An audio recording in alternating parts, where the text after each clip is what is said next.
I traveled to Europe and I'd been to the beach and people are like very nude, like literally nude. You see, no pants, no bikini, no nothing. Struggles with trying to film a video right now. See, we got the camera there, we got the lighting there, and we have the content creator right here. GoSeeAfrica here. Yeah, GoSeeAfrica on YouTube. Exactly. Are you on Instagram? Yeah, GoSeeAfrica as well. GoSeeAfrica on Instagram. GoSeeAfrica, one word. All the way. GoSeeAfrica is one word. One word. Yeah, On all Facebook, the platforms. GoSeeAfrica. Yeah, such a fine, handsome Kenyan man. Thank you. Thank you. With me, it's the best content creator we have in Africa. I have some questions which I wanted to answer. What inspired you to head to the Caribbean? I'm good. Yes. You know, it was a dream. The Caribbean had always been my dream. If you watch my videos from back in the days, in fact, when I started content creation, even before I even made or became friends with some people in the Caribbean, I made a video with my sister and we were talking about things like in our bucket list, and one of them was for me. I said I want to visit Haiti. I can't even remember myself saying that, but I did say that video back in the days when I was starting. I mentioned I want to visit Haiti, I want to visit Jamaica and all that. Like I mentioned Trinidad and Tobago. I mentioned a number of islands in the Caribbean. I'm gonna send you a link to that video.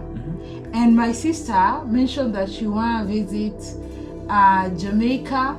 She said she would also want to visit the Caribbean because of how the people are like more free-minded, and she said she wanted to wear like, you know we come from a pretty much conservative society. Yeah, I know. So my sister mentioned that she wanted to visit, I think she said Jamaica, I'm not so sure, but I think she said Jamaica, and she wanna dress and dance like how they dance. What you see. Did she come to achieve all that?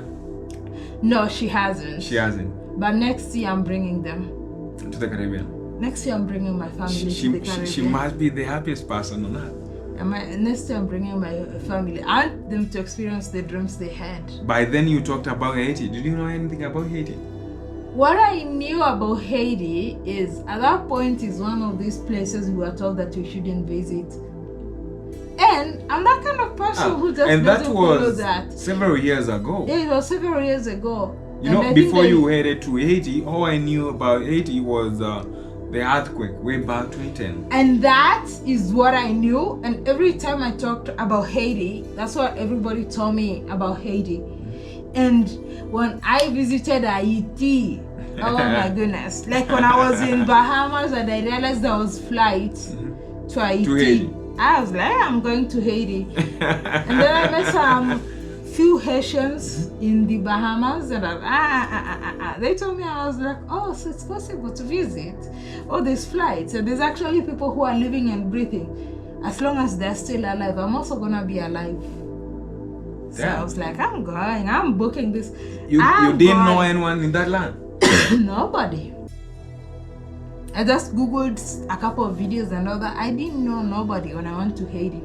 But you knew something about the language barrier in that land? Je parle un peu français. I speak a little French. So somehow, I've been to Portuguese-speaking countries, I've been to French-speaking countries, I've been to countries that don't understand English. And one thing I can tell you for sure is like, people are kind. You'll speak through sign language or whatever way you manage it. Good people are good people anyway. Yeah, you find a way to communicate. Oh yeah. So what was the first country to visit in Haiti? The first country in the Caribbean? Yes, and did it meet your expectations? The first country on 1st December 2023, I landed in Barbados. Yes. And oh my goodness. Yeah, I remember you visiting Rihanna's place and all that. Even before that, as we were landing, I was in the no-bro flight. I wanna prove to you that I do watch you. Yeah. You flew there. You saying North Airline? Yes, North Atlantic. Yeah. Exactly, the first flight. Yeah. From where? It was from Europe. From London. From London, exactly. Yeah. From Gatwick Airport. Yeah, and we were welcomed by the Prime Minister. Damn. We were shaking the Prime Minister's hand. Of course, you are as we were Tigress. getting, and I'm like, I didn't know, like, that was the inaugural five. I was like, oh, the name. Like, this is how they welcome people in the Caribbean. This is where I belong. That's where you belong. Yeah, so I got into the island. Even before getting to the island, the welcome. And I've never been in a country where you received and you're getting a goodie package or something. So they gave us some ram, they gave us some chili sauce and all that. You know, Barbados invented ram. So like I was getting all these, and then when I went, because I talked to my Airbnb host in Barbados. Yeah. And I asked him, how much am I gonna pay from the airport to, I think, my Airbnb host? I'm not very sure, but I think the parish was Christchurch. He told me it was gonna be about, I'm not so sure if it was 25 or 35 dollars. I can't remember, to be honest.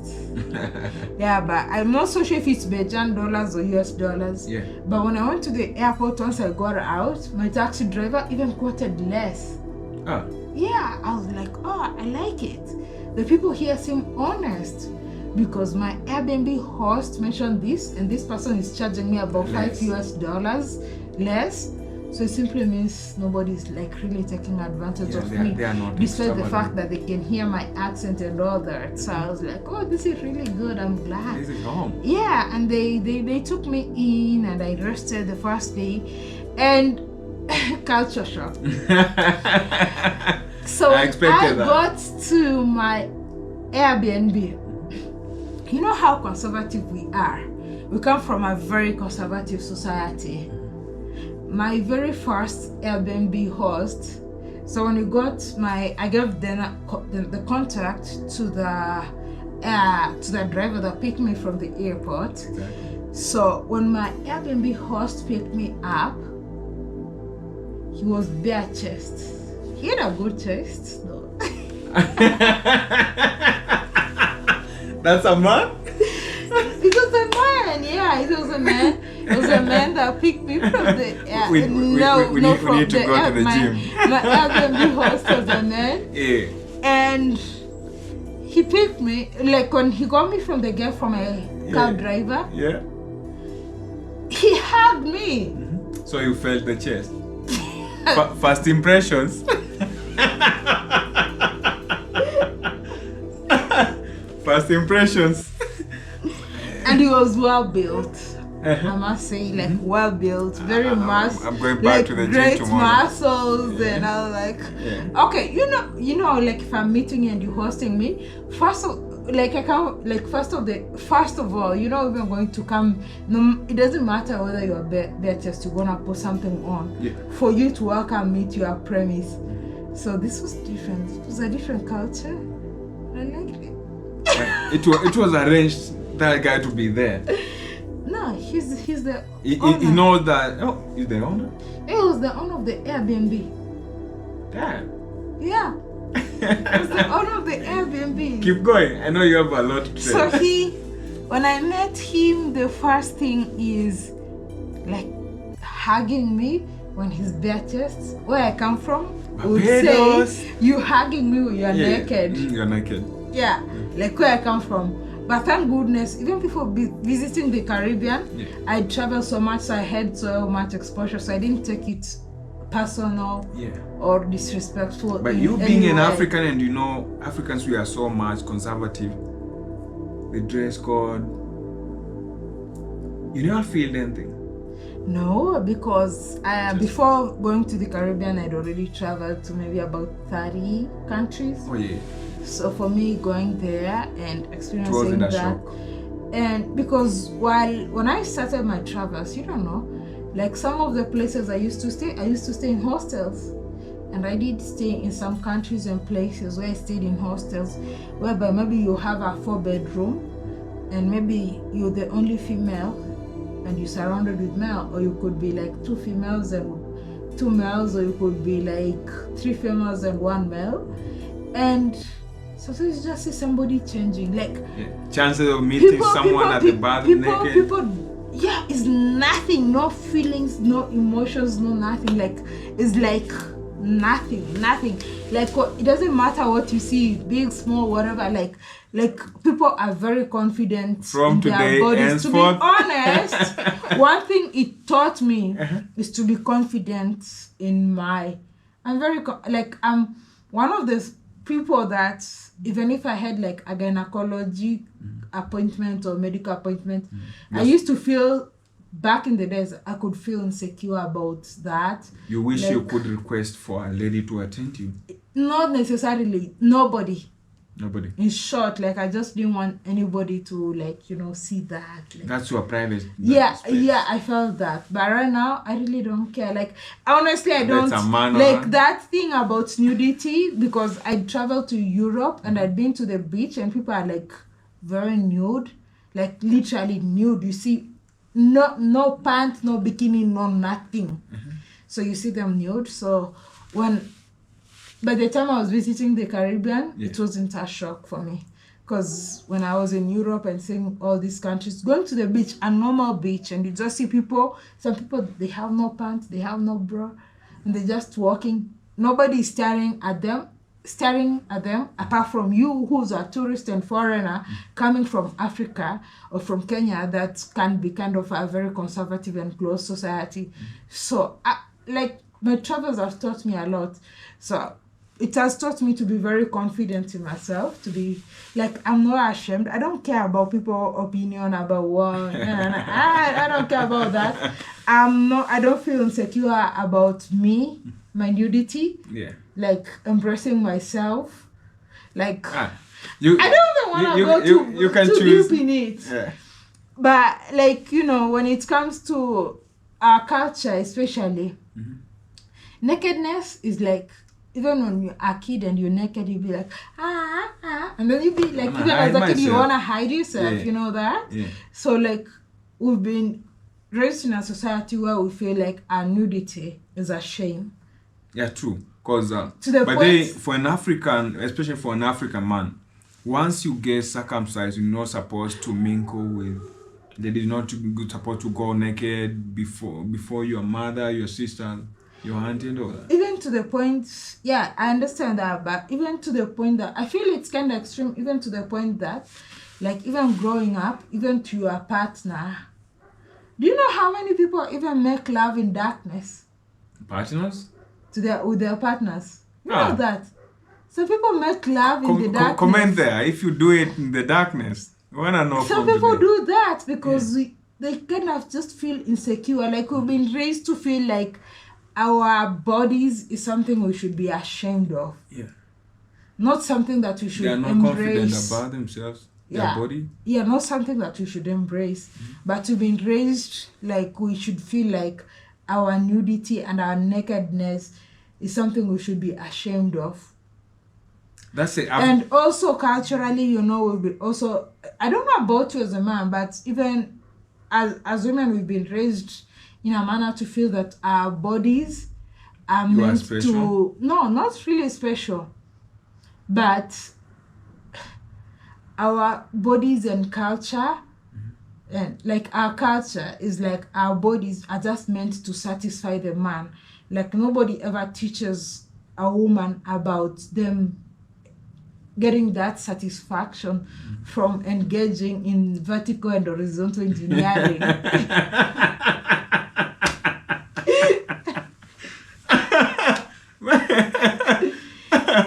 you know what I'm saying? Tell me. Yeah, I don't know about you, but a lot of females have been raised culturally as if our role is just to make men satisfied. To please some man, to satisfy a man. Yeah, once a man is satisfied, we don't know about us being happy and us being pleased. So all we thought about is pleasing the man. But nobody teaches us about us male being chauvinism. That's the culture. Men think they are so special, and that's why the society has taught us to be like we have been groomed to be the heads of the family. So we think you are more special than you ladies. Yeah, in the sense that, so some of the things I've learned, men feel they're special than that. Even relationship and socialization, it's as if man is king and we follow. Yeah. And then if you're not like that, you kind of feel like you're an outcast. You have been to the Kenyan coast severally. Do we have the same behavior we have at the Caribbean and other countries? No, it's very different. Very different. No, it's not the same as the Caribbean. So one thing I can say about the Caribbean, okay, I kind of learned a bit of it from traveling in other parts, like in Asia and Europe, but also in the Caribbean, I also came to learn about, like, you know, for instance, when you talk about the carnival, or we can call it Cadomment, like in Barbados, or Sugar Mass, or Jamaica Carnival, like every island has a different way of calling their version of carnival.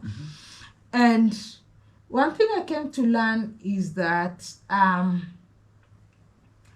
there is no shame in being who you are. In the Caribbean. Even the women. Like, you see how in Africa people body shame people, or so big. Okay, in Africa, most of the time people actually like, depending on the culture, especially in Kenya, some people like bigger ladies, and some, you know, Baby in fact, W. in Africa, I like my girl, Baby W. You see? Yeah, in Africa, there's that. But, like, in the Caribbean, I saw people, like, in the carnivals and all these festivities, being at the beach and all that. You know, even in Kenya, there's some outfits you'd wear at the beach and people would look at you as if you're naked. But you're not naked, really. But they would look at you in such a way. But one thing I learned about the Caribbean, they embrace everybody. There's no shame in being yourself. People live their life out loud. Live your life out loud. Like, people don't They don't care about the surroundings. 60, 70, 80, 90, 100, whatever. They'd be in the beach with their bikinis and living their life free. They don't care. And they don't feel insecure. They don't feel... Like, one thing I like about visiting the Caribbean generally, it kind of kills that kind of things that you felt like you should be insecure of. Like, that kind of... I don't know how to call it. Some Africans might not like really like it, especially men, because for men it works to their advantage, because I kind of feel like culturally we're raised to fulfill the desires of men. In Africa, women are raised to fulfill the desires of men. But nobody ever thinks about, like, a woman also has desires. And so I like the fact that it allows you as a woman to embrace, first, love yourself, love your body, and second, live your life. Yeah. But generally, if you grew up in certain communities and cultures in Africa, it's as if your role as a woman, you're just raised to serve a man, because a man is king. The king.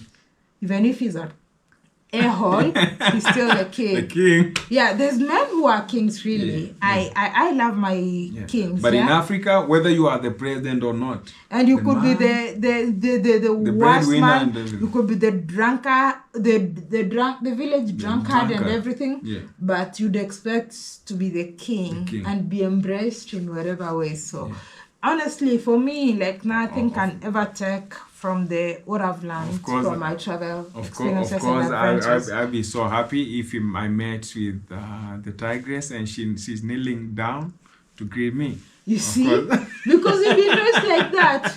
Of course. Especially, okay, like some communities, even like in Uganda, in like the Baganda Kingdom, I think, they do, like, if I was to serve you a meal, even you could be drunk as F and you came here and I want to give you a glass of water. I have to go to my knee on my knees and I'll be like, now next time be and then now like behave like that next over time. My dead body. over my dead body. Comment there, guys. I'm going to kneel to serve nobody. Only God. Only God. Damn. And the only time I would ever kneel is to tie my son's shoelaces. If I have a son, a child, a male child or female, and I have to tie their shoelaces, my son or my daughter, then I can tie their shoelaces. I won't ask whether you'll ever get married or you are married or not, but you can't tie your husband's shoelaces. If he ties mine, I would tie his. A revenge? It's not not revenge. Like, it all depends on how a person treats you. Like, if he ties my shoelaces, or he helps me do my hair, or like there's some little signs here and there, I wouldn't mind. Damn. I wouldn't mind To let that slide. I want you to mention only 10 Caribbean countries. 10. You want me to mention 10? Only 10. Okay, I'll start with the countries, or you also want islands that are not, like, some are still owned by the British, French, and US. So I'll mention the ones that are not. So we have, I'm gonna start from south, close to very South America. Please, so I'll start with Trinidad. Exactly. Then I'll go to or... Grenada. We have SVG, St. Vincent and Grenadines. We have Barbados. St. Vincent. St. Vincent and Grenadines. I thought you said St. No. Kitts. We have Barbados. We have Antigua. We have St. Lucia. We have Dominica. We have St. Kitts and Nevis. We have Jamaica. Yeah. We have we have Haiti, Haiti, Sherry. We have sing that song. Haiti, Sherry. I've already mentioned more than 10. Yeah, we have DR, sure. we have Cuba. Though you never mentioned my country, Bahamas. The Bahamas, of course, because it's the closest to the US. I started from the very south. Yeah. But the closest to the US is the Bahamas. Because in the very north, the most northern part, island of the Bahamas, you can actually see Miami lights. So I was just starting from the south. We have the likes of Belize. We have the islands like, some are still British territories. Belize is in the Caribbean? No, sorry, not Belize. Bermuda. I was to say Bermuda. Yeah, I was to say Bermuda. We have Turks and Caicos. We have Cayman Islands. We have Anguilla. We have St. Bass. We have U.S. Virgin Islands, British Virgin Islands. We have... She's officially I know all of them. I know all the... I think you know more about the Caribbean more than your own continent, Africa. Oh, no, I also know. Remember, before I started traveling, I started from the continent of Africa. I know. I can list all the 54 countries in Africa. Damn. I've been to all East African countries except from 2. I've been to all Southern African countries except from 2. I've been to West Africa. I've been to most of the African countries. Before I traveled to the rest of the world, I started with my home country, my home continent. The only country probably you haven't visited is Southern Sudan and Somalia. In East Africa, yes. In East Africa. I haven't been to Somalia and South Sudan. South Sudan. Yeah, but if you're from South Sudan, if you're from Somaliland or Somalia, I would love to visit. Mogadishu is right. It's good. I know Somaliland is safer, but if I have someone watching me from Mogadishu and you can assure me of 100% safety, yeah, then I would love to visit Somalia. Maybe I'm also brainwashed. I don't know, maybe it's not as bad as it's put out there in the media, but I think the biggest difference is religion, because I think when you're visiting those countries, there's a certain way you have to dress. Exactly. And they kind of have a certain way you have to look. If covered. I don't look like that, they would easily suspect that I'm a foreigner. And then I don't know what would transpire. But in some countries, when you visit me, even in the Caribbean, they don't know that I'm not from the Caribbean. You are at home. The skin, call me the language, the difference. They say, oh, we thought you Tobagonian. Oh, I thought you're from the Bahamas. Right? Like when I'm in these islands and walking in the streets, if I don't talk to nobody knows I'm from there. I'm not from there. Yeah, so they all assume I'm from there. And so far, which is your most visited country in the Caribbean? The one I've been to most? Trinidad and Jamaica. Which is your favorite so far? Hard to pick. Every island presents different something unique vibes. Yeah, there's things I love about Trinidad. There's some things I love about the Bahamas. Oh, the Bahamas, of the islands I've been to, the Bahamas has the best waters. Like, hands down. Bahamas? I've not been to every island. More than I think in your videos I go to love Antigua. Antigua is beautiful too. The difference is I'm not an expert. I'm not an island girl. I'm not an expert swimmer. So the Bahamas has shallow waters and lots of sandbags. So I could swim for for so long, or go into the deep sea, not like really deep sea, but deeper into the water without sinking.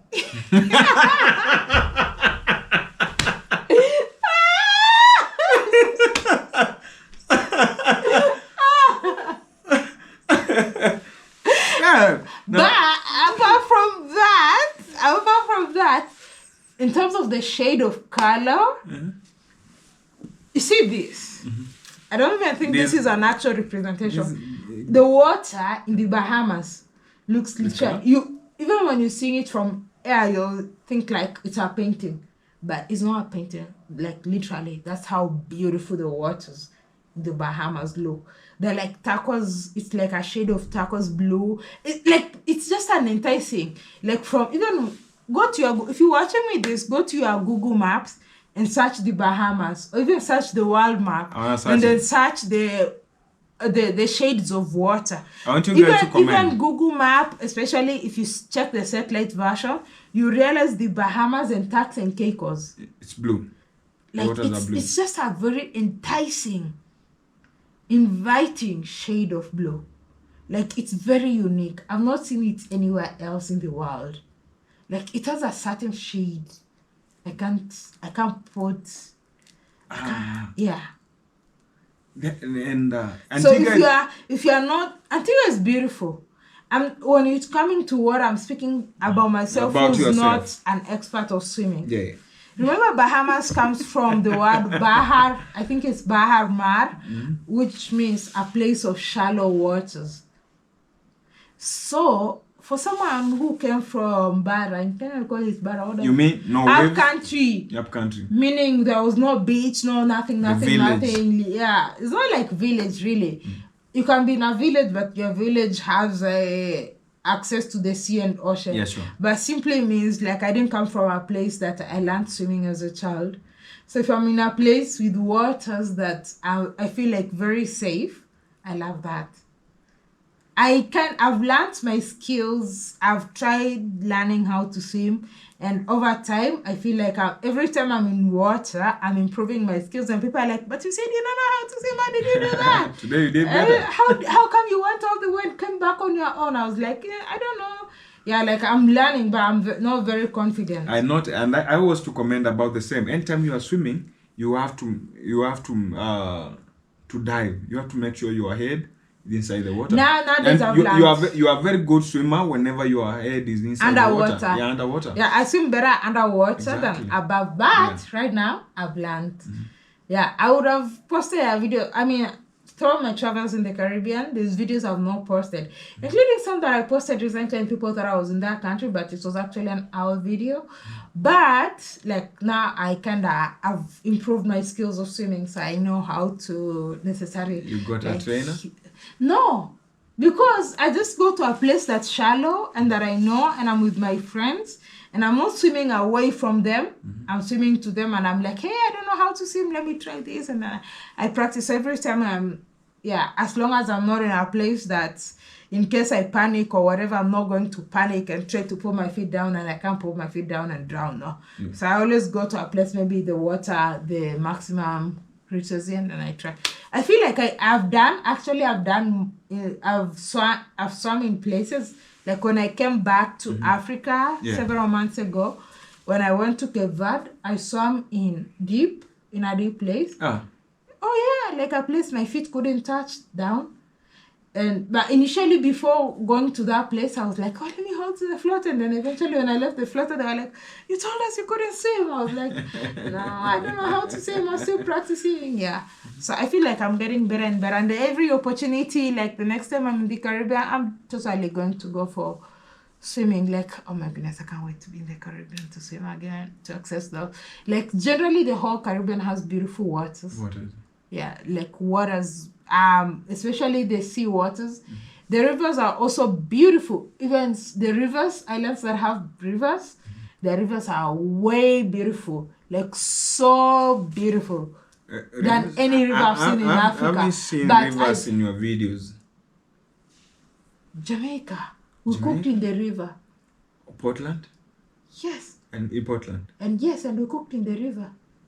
I In the river, and it had a waterfall. I cooked matoke for them. I remember. You are the one who cooked. I remember Yeah. now. Haiti. Yeah. Was that a river or just a stream? That's a river. So the rivers That have was so small. But do you see how I beautiful thought it the was water just a was? gully. No, it was deep. The bluer the water, the deeper it is. Oh. Yeah. So you really have to be a good swimmer to be able to manage such places. Now, the country you are... Even in Haiti, Bassin Blue. Bassin Blue. Hey, yeah, that place was beautiful. In Haiti. Haiti, I think I watched all your Haiti. Did you see the videos. video where we went to a waterfall and these people are helping me to swim? Oh, yeah. Yeah. But that's a river. That's a river, and then it falls to become a waterfall. Like, what makes waterfalls is rivers, I'm saying, no, it's just a stream, a gully. It can be a gully, stream, or whatever, but they are mostly rivers. But it was beautiful. I agree with you. Yes, so they have, I don't know why our rivers and waters in know, Africa whenever are you're mostly talking about, brown. Yeah, exactly. So I expected, when you're talking about a river, to be the size of at the river Nyando. No, you're speaking big about rivers. major rivers. Yeah, but, major rivers. Yeah, but that's not the case. And also the difference is maybe like because our rivers really don't have that shade of blue. Yeah, they're different. Yeah, our rivers are like a different shade, and you know. Yeah, this country you are filming the birds, that was Antigua. Perhaps. It was Antigua. What kind of birds? Hummingbirds. They're all over the Caribbean. The national birds. The national birds of that land. That was Antigua. The national bird of Trinidad and Tobago is the hummingbird. But still in Antigua you are filming They have something like that. hummingbirds as well, and as well as in Jamaica. The one you saw me feeding the birds, that was in Tobago. No, not about the feeding, but you are watching them above the something. You cross the ocean to some island, then to That was Antigua. Barbuda. That was Barbuda? Yeah, frigate. I think the bird is called. No. Yeah, the frigate. I don't know if it's called frigate or something. Yeah, I've forgotten. Yeah, I've forgotten the name of the national bird. Mm-hmm. But The same birds. We have this. That's Barbuda. Mm-hmm. The beach, that one that we went, Princess Margaret. Oh my Lord, that beach is.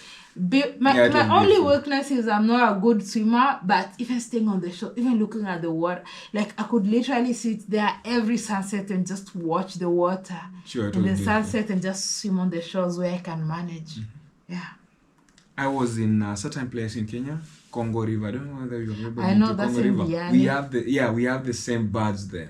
The ones that have Yeah. the thing. Exactly. If you ever take that boat ride to where we have the shrines and all that, I've never done that. yeah, you need to take a boat up the river. They have those birds. What do they call them here? They gave them some different names, but the local names. It's called the residents. They are Mizikenda people. Okay, I'll check that out. Wow. I didn't know that. I don't know we have those birds here, but that's lovely. They are here. So, you being so much into Caribbean, I guess for the last 2 years, you are No, one.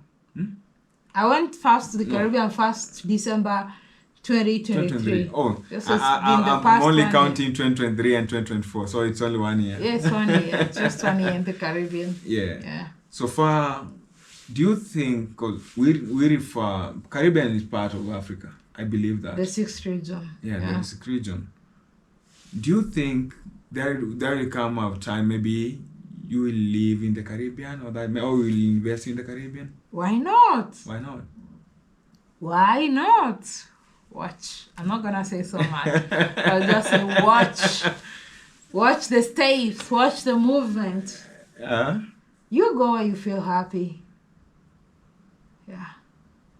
Good. I kind of feel like I got some sort of liberation in the Caribbean. Sure. Psychologically? All aspects of life. All aspects. Would you mind sharing with me? Be it socially, like how. Let me ask you. Do you know who your neighbors are? Your next door neighbor. I don't know my next door neighbor. Exactly.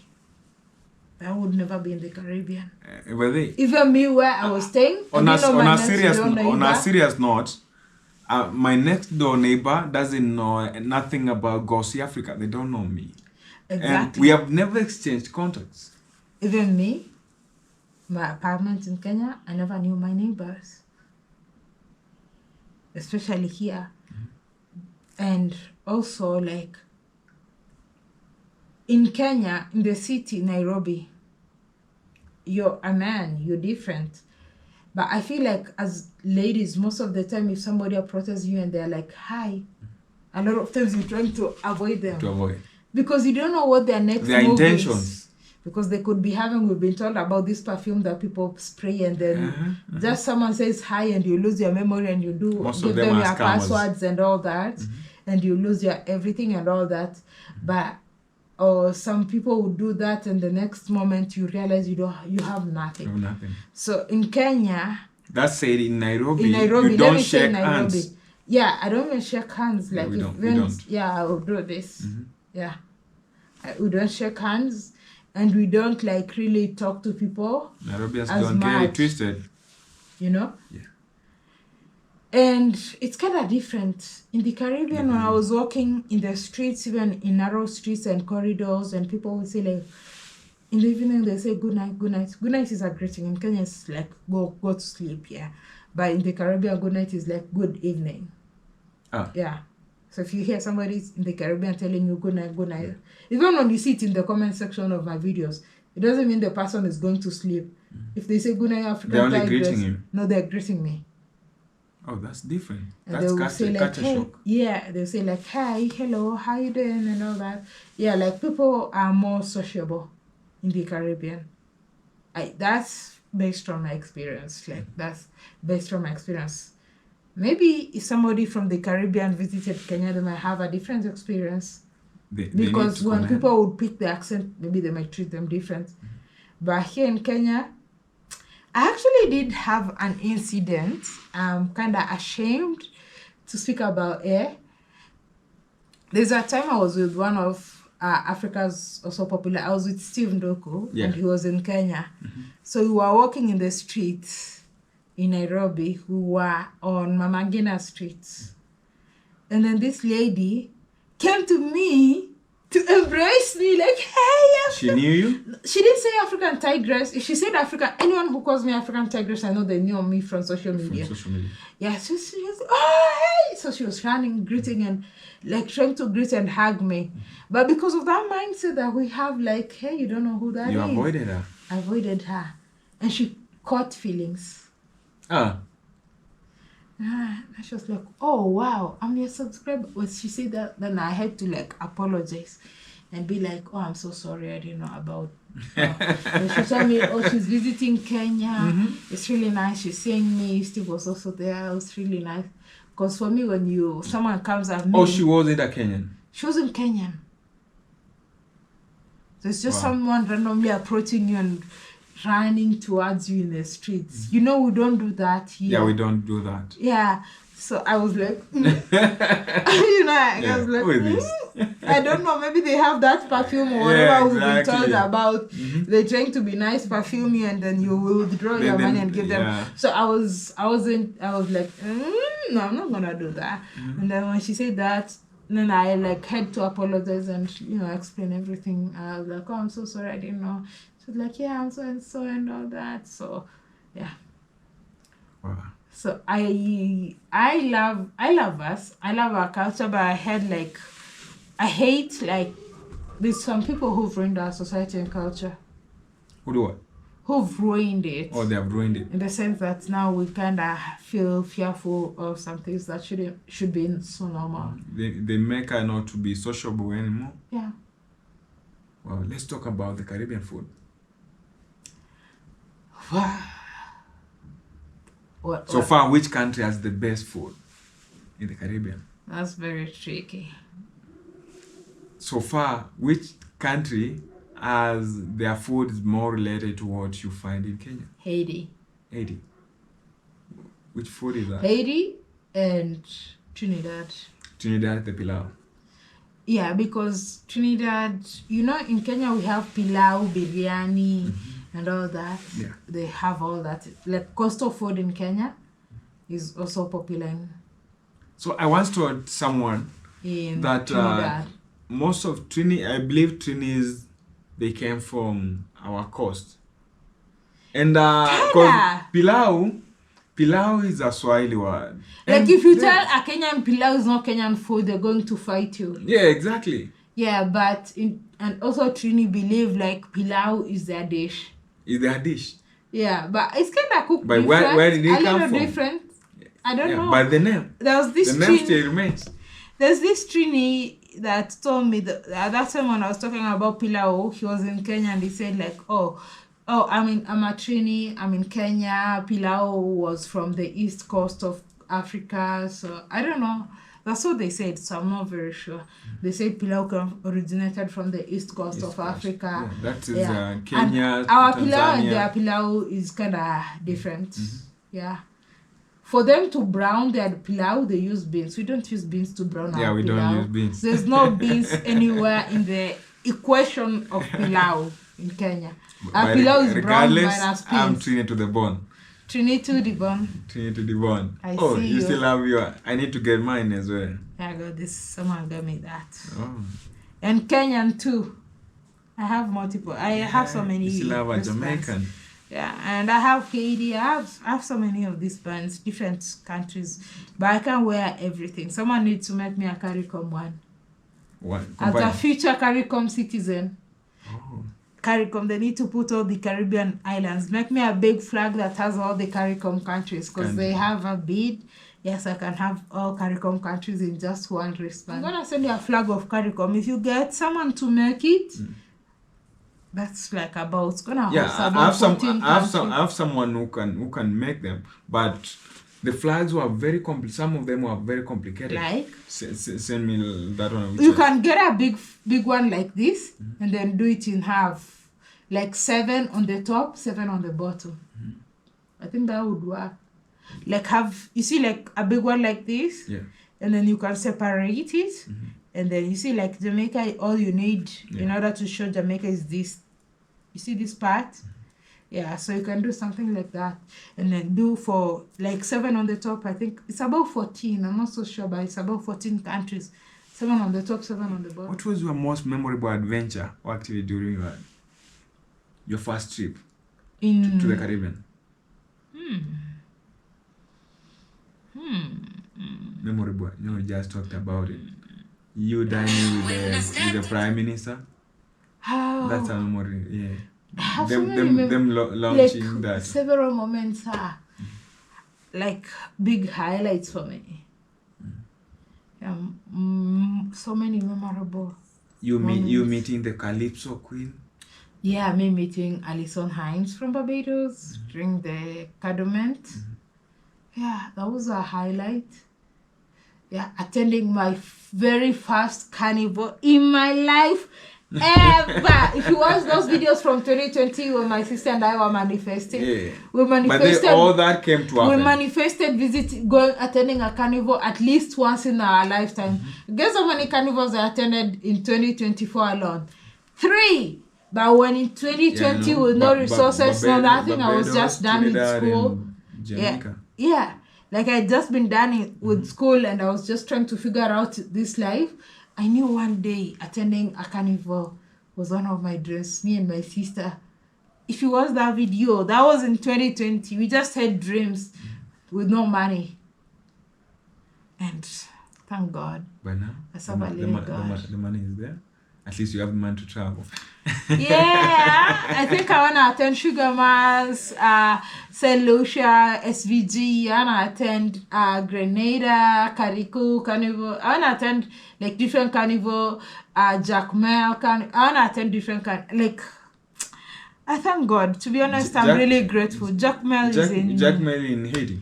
Oh yeah, I see you know that. I know that. I see. Loyal fan. You know everywhere. Yeah. Like I wanna be everywhere. Like I just thank God for all the opportunities and all the things I'm able to access right now, because there's a time when all this was just a dream. Yeah. And like one day I would write a book. I'll keep saying that. One day I write a book. You need to start now. Yeah. You need to start it. Because when I tell people, lots of people don't know my story. They just think I just woke up one day, I was just this maybe average Kenyan girl who just decided to create content. Yeah. But so many people don't know my story. So but first I they don't need wanna to go back to and it. watch the first video I did with you, because almost the entire story is covered there. Yeah, almost part of the story is covered there. But lots But of it's people deep. don't know. Lots of people, it's deep. People don't know my story. Like, that's why when I tell you, when people tell me things like, or even people wish me bad, or even some people see like, oh, she's gonna fail, her views are declining. They don't know who has elevated me. God had a reason as to why.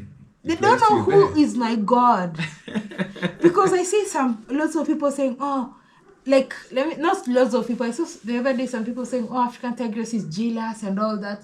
The same people who are saying they're jealous, right now, tell them book a flight to anywhere in the world, they wouldn't be able to do it. They can't. Tell African Tigress to book a flight right now to anywhere in the world. She'll be booking the next flight. Immediately. What's the check-in time? 40 minutes. My only worry would be making it to the airport in time. Yeah. So A village guy. You consider yourself a village guy or no, city guy? I'm not really. I partly grew up in the village and partly in the suburb. Not city, but suburb. Yeah. But I see people, sometimes they wish me bad. Sometimes people are like, oh, African Tigress, oh, she's jealous, she's not getting the views, she's not. But African Tigress, like, which African Tigress? She's still living a good life. Like, which African Tigress are you talking about? She's frustrated, she's not making views. It's because people have a mindset that people only have to make money from views and all that. And because people really don't realize, like, if when they go to my old videos, my videos get views. They're still growing. People watch my old videos. You have investments as well. I have investment as well. So they're like, oh, African Tigress, oh, I don't compete with nobody. African Tigress is in no competition with nobody. She's the only Tigress we have in Africa. Not even just that. Like, where I came from, I don't know if I covered much in the story that we shared previously with you, but God has elevated me. Sure. So when people like just sit and say like, or be nervous or sit and expect African Tigress to fail, they wait till their last breath because they don't know who my God is. My God is mighty. Sure. So I saw someone saying, oh, with this views. I hope they are watching. With this view, they're gonna watch, I know. With these views, oh, your money is peanuts and all that, you're making peanuts because they think like, oh, African Tigress, oh, she just got 1,000 views, oh, she got 2,000, oh, she got 200, oh, she only got 500, oh, she only got 10,000, oh, only 20,000. How is she gonna afford this? Because they don't know the God that I serve. They don't know my God. Amen. I'm not a preacher, but they don't know my God. I know. Because I know part of the story, so God whatever you're talking about, I know it's a really, serious thing. God has really elevated me. And I believe it's because my biggest belief is doing right by people. I would never scam anybody. I would never take even one Kenyan shilling, which is like 0.001. But I've never seen you ask for funding. I would never steal from anybody. I would never, like, take your money, promise to deliver this and I don't, or just use you to make money. I would never, my conscience can never allow me to do that. It depends with your upbringing. I thank God and my mom and my dad, They were my strict. late dad. It's not about strict. It's just by teaching you like Good morals. human values, like just to be humane. My name itself, like my official name, means humanity.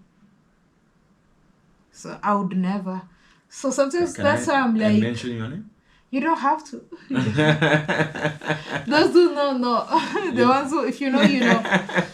Yeah, but the thing is, God has elevated me. When God has elevated you, now I'll put you down.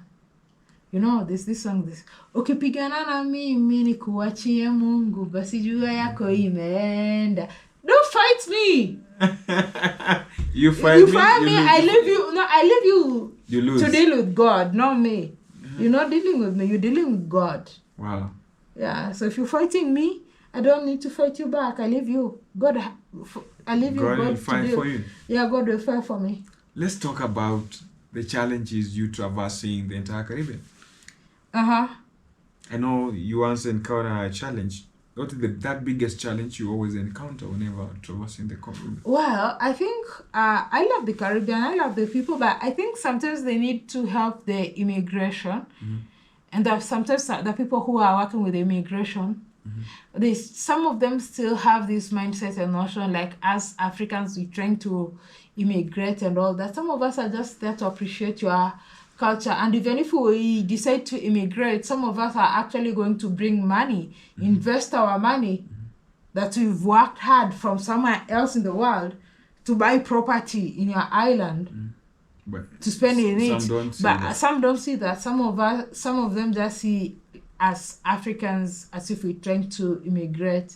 So that's been a challenge in some islands, but they really don't realize, like, some of us really are great, make decent money, probably more than the average wage, way more than the average wage in the islands. Like, so even visiting, the amount of money we spend in the economy and the amount of money some of us would be interested in buying property and all that is actually an advantage for them. And for some of us from our audience, we've had people visit. I have messages I could show you right now. My friends, they're traveling different islands in the Caribbean.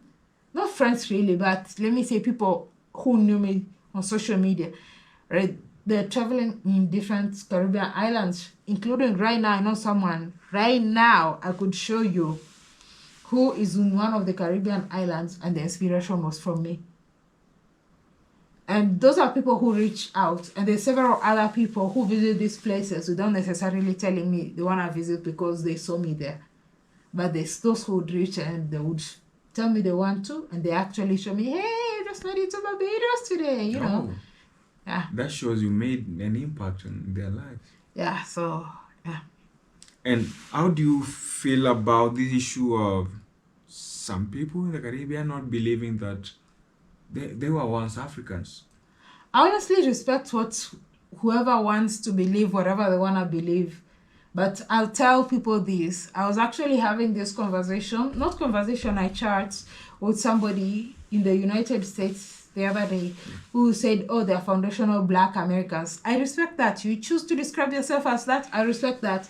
But I tell people, when you go back to history, the very first human being was discovered in East Africa, in Kenya. So anybody that lives outside the continent of Africa is an immigrant. They might have their ancestors might have migrated 400 years ago. But their ancestors might have migrated. Remember, even before then, Africans sailed to America. If you even like, that's why, like, you see hurricanes, the movements, they never come back to Africa. They're always going to the Caribbean. Like, because the wind from when you take a boat from West Africa, like in Cape Verde, it's going to sail you to the Caribbean. It won't sail you inward or towards that. It's going to take you somewhere in the Americas. So even before Columbus discovered all these Caribbean islands in the Americas, my ancestors, Africans, were already sailing to America. So the people who decide not to identify as Africans or what, that's fine. I respect that. They'll tell me, oh, call me this, I'll call you that. I respect that. That's what you choose. I mean, we're in an age and generation where you choose to identify as whatever you want to identify. But at the back of my mind, I know that anyone living outside Africa is not native to wherever land they are living. They are immigrants. They're immigrants. That's so deep. You can't convince me any other way. Science and everything has proved that the original human being was from East Africa, to be specific. Kenya. So if you are living outside East Africa, doesn't matter whether it's you've been lived, your great-grandmother, greatest, whatever grandparents lived in the land, it doesn't change the fact that you're immigrant to whatever land you are living in right now. So my children could go to wherever, well, I could have children in wherever land. It would be so ridiculous that after 400 years, or 500, 600, whatever years, my descendants would claim that they are native to the land. So, no, nobody's native. Even when we look at America, for instance, we have people who say, all the white people in America, they're European immigrants. Wow. So immigration is part of the human history, and we can't deny that. But I respect if somebody chooses not to identify as African or their roots to Africa, that's fine. But all white people, whatever race you are, your origin and your roots are in Africa. Africa is called the motherland for a reason. For every person. For every person. And when a wise person talks, we don't add anything more. So, comment about the issue of us not having direct flights to the Caribbean. That's really bad and sad, because I might have it easier for me, because I kind of feel like the truth is, like, right now flying to the Caribbean and these islands is highly dependent on socioeconomic status, in the sense that they're gonna look at your travel history. Some people might not be interested in visiting Europe and the Americas in order for them to eventually get a flight or connecting to the Caribbean. Some people just want to go direct, but because their socioeconomic status may not allow them to use some routes, they may not be able to.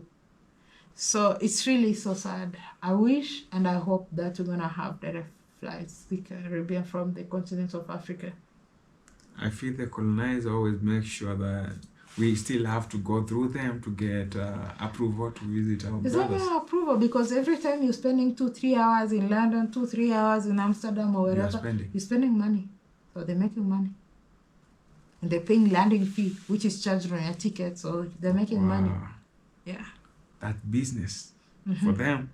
Of course. Wow.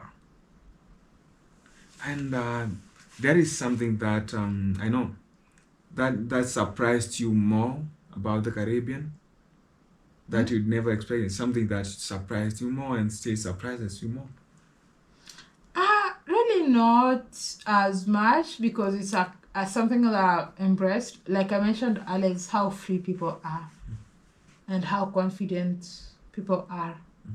To be honest, I love that. They're so confident. They're so confident in themselves, like less insecurities, and yeah, like just the interactions and all that. I love it. It didn't surprise me, but it was just a cultural difference, and yeah, I don't mind it. I love it.